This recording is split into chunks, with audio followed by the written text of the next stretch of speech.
नमस्कार। आज हम रामायण के एक बहुत ही अहम मोड़ पर बात करेंगे। बिल्कुल। एक ऐसा मोड़ जहां से कहानी एक नई, ज्यादा गंभीर दिशा लेती है। हाँ, जनस्थान का वो भयानक युद्ध और फिर रावण का वो छल जिसके कारण सीता जी का हरण हुआ। इसकी शुरुआत होती है शूर्पणखा से।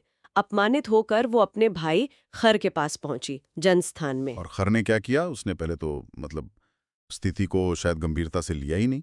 सही कहा। उसने सोचा कि राम कोई साधारण मनुष्य होंगे, बस 14 राक्षस भेज दिए। जिन्हें राम ने अकेले ही बड़ी आसानी से मार गिराया। हाँ, और इस पर शूर्पणखा ने खर को और भी ज्यादा भड़काया, उसे ललकारा, उसके पौरुष पर सवाल उठाए। और फिर खर का अहंकार जागा। वो दूषण और त्रिशिरा, ये तीनों मिलकर निकले। और सेना कितनी? 14,000 राक्षस। एक बहुत बड़ी, खतरनाक सेना। वो पूरी सेना पंचवटी की तरफ बढ़ी और कहते हैं कि रास्ते में कई अपशकुन भी हुए थे। हाँ, जैसे खून की बारिश, गीदड़ों का रोना, आसमान का रंग बदल जाना, ये सब अशुभ संकेत थे। लेकिन खर ने उसने सब अनदेखा कर दिया अपने अहंकार में। बिल्कुल। राक्षसी प्रवृत्ति ही ऐसी थी। वो इन संकेतों को कहाँ मानने वाले थे। दूसरी तरफ राम का रवैया देखिए। हाँ, जैसे ही उन्हें पता चला कि इतनी बड़ी सेना आ रही है, उन्होंने लक्ष्मण जी से कहा कि सीता जी को सुरक्षित ले जाएं। एक गुफा में, और खुद अकेले सामना करने का निश्चय किया। उन्होंने वो दिव्य धनुष और कवच पहना जो उन्हें अगस्त्य मुनि से मिला था। हाँ, वो वैष्णव धनुष, भगवान विष्णु की शक्ति का प्रतीक, और अभेद्य कवच। ये दिखाता है कि राम सिर्फ एक योद्धा नहीं थे, वो धर्म की रक्षा के लिए खड़े थे, अकेले। बिल्कुल। ऋषियों की, आश्रमों की रक्षा का भार उन्होंने उठाया था।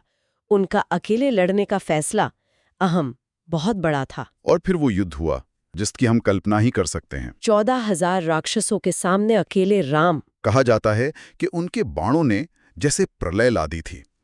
एक एक करके राक्षस गिरने लगे। पहले दूषण मारा गया, फिर त्रिशिरा, और आखिर में खर खुद। हाँ, खर जो उनका मुख्य सेनापति था। 3 घंटे, सिर्फ 3 घंटों में पूरी सेना का संहार। जनस्थान राक्षसों से मुक्त हो गया। आकाश से देवताओं ने भी जयकार की, पुष्प बरसाएं। ये सिर्फ एक सैन्य जीत नहीं थी, ये धर्म की, सत्य की एक बहुत बड़ी जीत थी। इसने राक्षसों के मन में राम नाम का खौफ भर दिया। लेकिन इसी जीत ने एक और बड़ी विपत्ति के बीज बो दिए। हाँ, यहीं से कहानी लंका की तरफ मुड़ती है। अकंपन नाम का एक राक्षस था जो किसी तरह बच निकला था। वो सीधा लंका भागा, रावण के पास। और उसने रावण को सारी कहानी बताई, राम की शक्ति के बारे में, हर, दूषण, त्रिशिरा और पूरी सेना के विनाश के बारे में। और अकंपन ने ही वो पहला सुझाव दिया था। क्या सुझाव?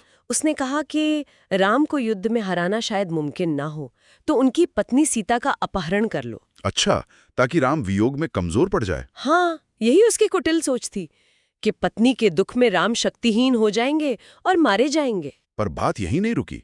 अकंपन के बाद कौन पहुंचा? खुद शूर्पणखा। वो भी लंका दरबार में पहुंची, रोती बिलखती। उसने अपने अपमान का बदला लेने की गुहार लगाई होगी। बिल्कुल। रावण को उसके बल, उसके पौरुष की दुहाई दी, उसे धिक्कारा भी। और फिर उसने सीता जी का वर्णन किया। हाँ, और वो वर्णन बहुत महत्वपूर्ण है। उसने सीता जी के सौंदर्य का ऐसा बखान किया, इतने विस्तार से, कि रावण के मन में सिर्फ प्रतिशोध नहीं रहा, वासना भी जाग उठी। सही, प्रतिशोध और वासना, ये दोनों भावनाएं रावण के अहंकार से मिल गईं। और यहीं से रामायण की मुख्य त्रासदी की नींव पड़ी।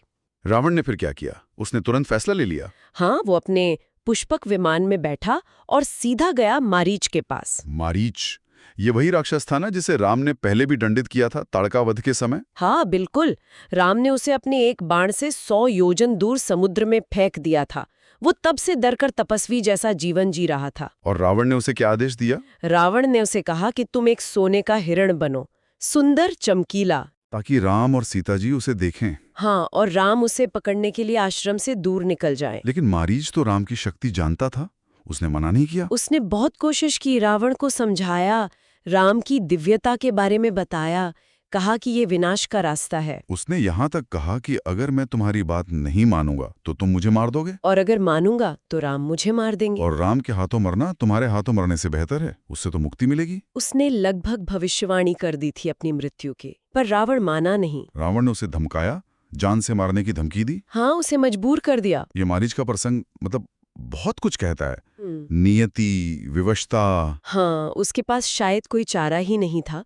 उसने एक तरह से अपनी मुक्ति का रास्ता चुना, राम के हाथों मरने का। और ये रावण के हठ का, उसके अंधेपन का एक और सबूत बन गया। तो जनस्थान की विजय राम की शक्ति का प्रमाण थी, पर उसी ने सीता हरण का रास्ता खोल दिया। रावण का अहंकार, शूर्पणखा का बदला, अकंपन का छल और मारीच की लाचारी, ये सब मिलकर एक बहुत बड़ी घटना को अंजाम देने वाले थे।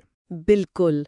और ये सब सोचने पर मजबूर करता है कि क्या विनाश सिर्फ किस्मत या बाहरी हालातों से आता है, या फिर इंसान के अपने अंदर के दोष, जैसे अहंकार, गुस्सा, वासना, यही उसे बर्बादी की तरफ ले जाते हैं। हाँ, ये एक गहरा सवाल है जिस पर विचार करना चाहिए।